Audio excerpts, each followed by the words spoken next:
아주경제 조간 브리핑 시작하겠습니다. 먼저 어제 증시 상황 살펴보겠습니다.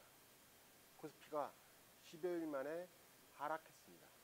반면에 코스닥은 이틀 연속 상승 마감했습니다. 주요 뉴스 말씀드리겠습니다. 문재인 대통령이 어제 5개 부처에 대한 개각을 단행했습니다. 제2기 내각이 시작이 된 건데요. 신임 사회부총리 겸 교육부 장관 후보자의 유은혜 더불어민주당 의원, 국방부 장관 후보자의 정경두 합동참모본부 의장, 고용노동부 장관 후보자의 이재갑 근로복지공단 이사장, 여성가족부 장관 후보자에는 진선미 더불어민주당 의원, 산업통상자원부 장관 후보자의 성윤모 특허청장이 발탁이 됐습니다.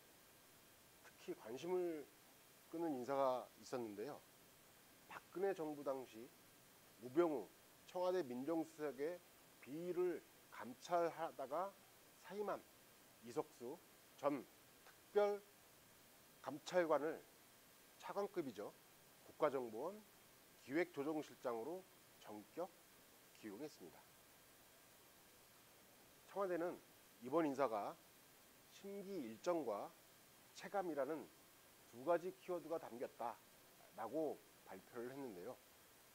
심기일전이란 새로운 마음으로 새 출발을 해보자는 의미라고 합니다.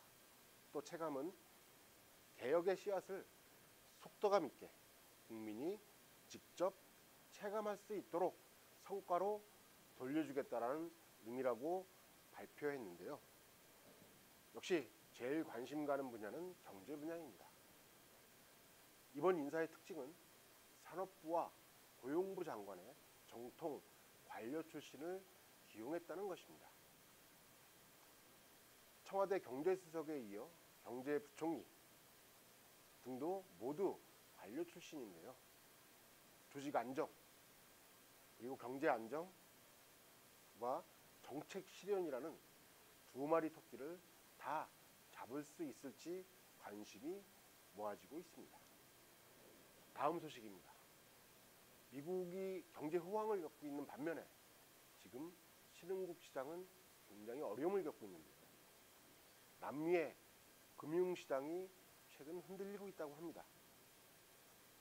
이를 통해서 세계 경제의 내관으로 부상하고 있는데요. 어제 아르헨티나의 페소화가 급락했습니다. 이는 지난 2015년 말 통화가치 평가절하 이후 하루 기준으로 가장 큰 낙폭이라고 합니다. 마우리시오 마크리 아르헨티나 대통령은 TV 연설을 통해 국제통화기금, 즉 IMF라고 부르죠. 이 IMF에 그제 금융 신청을 조기에 해줄 것을 요청을 했는데요. 터키발 금융 불안이 시작된 데 이어 이런 금융 불안이 남미로 옮겨가고 있는 모양새입니다. 통화 가치는 끝을 모르고 추락하고 물가는 치솟아 현지 국민들의 고통이 가중되고 있는데요.